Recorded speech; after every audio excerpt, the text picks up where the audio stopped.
there are people old enough in the list of participants to know the 1898 Treaty of Paris. So those were carefully looked at and quite silently abandoned, so as to make us, come to court, so to speak, with clean hands and compliant with the Law of the Sea Convention. And we are. Looking at the technical aspects, we are compliant with the convention provisions. Number 4, Mischief Reef, Magallanes Reef are submerged features. They are part of the continental shelf of the Philippines. And what does that mean? That they cannot build anything on them. And doing so will violate the rights of the Philippines. Number 5, China and its occupation. So those are features which are part of our continental shelf. You cannot build on them. You have to end your occupation of these features.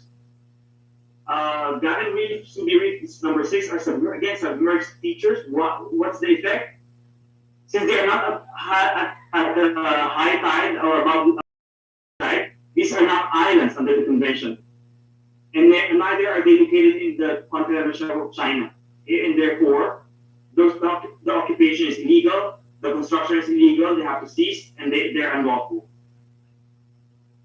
Again, flowing on from the same line of argument 6 and 7. So, since it's not subject to occupation, it's part of our continental shelf, they have to terminate its occupation. In fact, one of the discussions after the legal award, what do we do with these features? And I leave this question. I have my own thoughts, of course.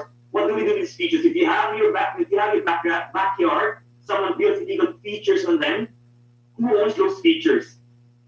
I ask you that in quite simple terms. So your neighbor quite ingeniously built something in your backyard, and the court says, this backyard is Lowell's property. What can you do with the features there? Okay, so if I, looking at it from a practical perspective, I could destroy those features. They're mine to dispose of. But of course, applying it to the soil science is more complex than that, because any act against those features could be interpreted as an act of war, and of course, for various reasons, of course, we can't do that as well. But there could be other creative ways to go around this, and I think the DFK explored these options as well. Number 8 declares Scarborough Shoal, Johnson Reef, Quarter Reef, Firecross Reef as submerged features. Now you can appreciate how the technical characterization of these features are crucial.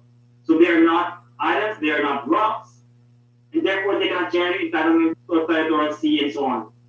And again, China unlawfully built on them on these features.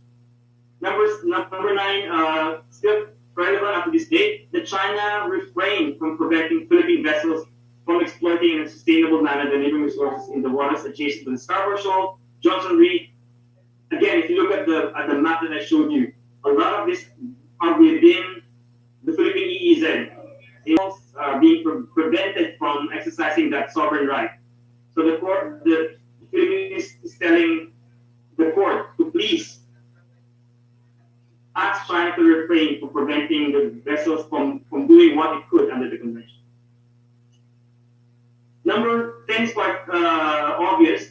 The Philippines, being a party to the convention, entitled to 12 nautical miles, 12 nautical miles, continental shelf, and so on. Of course, that's quite a mouthful. So what is the Philippines trying to do? Tell us that we have these maritime zones and we have these rights. And there are rights, obligations, and privileges which flow out of those maritime zones and rights under the convention. 11, China has unlawfully claimed and unlawfully exploited the living and non-living reef. Remember, exclusive right to exploit, explore, and so on, the EZ. So the Philippines is asking the tribunal, please tell us, these acts are actually unlawful because these are exclusively ours. Okay, so, and the Philippines is being prevented from exploiting the resources there. 12, the China has unlawfully interfered with the exercise of the Philippines of its rights to navigation. Under the convention, there are rights including freedom of navigation, innocent passage, and so on. So they apply to various maritime zones. The tribunal is being asked, we are being prevented to exercise our lawful rights of navigation within these waters. Actually, the court also mentioned what particular rights or navigation rights apply to which zone. I don't have time, unfortunately, to discuss that. 13, stop or desist from these unlawful activities. So how did the court decide? It's quite a lot of claims. claims. Okay, so um, one of the lawyers, I think, I've been told this story. One of the lawyers we hired said, "Oh, we didn't win 100%. We just won 99.9%." And let me tell you, it's both a good thing and a bad thing. But let me tell you some of the major victories we have able to secure. So number one, very important, China's man-time claim, as well as China's historic rights. These are very technical terms in the international. So the historic rights, we all know about the man-dash claim. It's unlawful. There's no basis in the international law. It's incompatible with the convention. So what the court said, the Philippines and China, they're both parties of the convention. When China signed to the convention, whatever rights it may have, which is not saying that it has, have been abandoned, superseded, and therefore they no longer have that. So they're incompatible. You cannot have your cake and eat it too. So you sign up to the convention, you by nature have to give up some rights, which you may have had under some historic right or title,